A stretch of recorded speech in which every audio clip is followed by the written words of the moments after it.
Everyone. आज हम business law के unit 1 the Indian contract act 1872 का टॉपिक डिस्कस करने वाले हैं। Meaning of contract.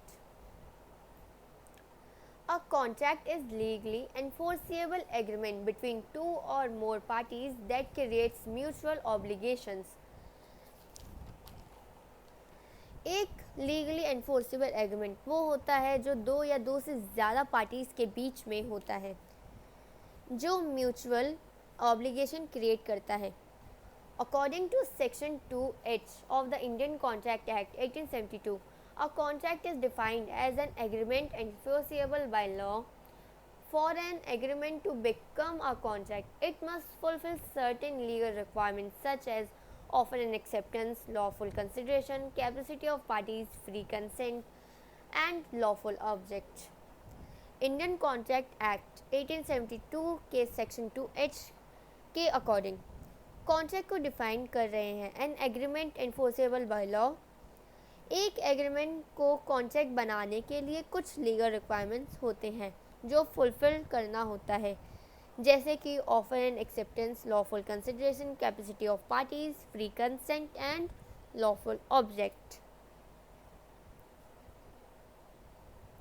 Only those agreements that are enforceable in a court of law are considered as valid contracts. जब ये सारे ऑब्जेक्टिव्स फुलफिल हो जाते हैं तब लॉ एक एग्रीमेंट को वैलिड कॉन्ट्रैक्ट कंसिडर करता है। Hence, every contract is an agreement, but not every agreement is a contract. इस लाइन को हम एक एग्जाम्पल से समझते हैं।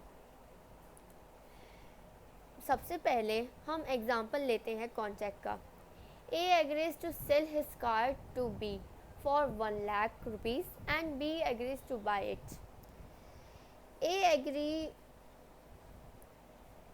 इस एग्जाम्पल में A ने B को ऑफ़र दिया कार खरीदने के लिए और B ने ऑफ़र एक्सेप्ट किया।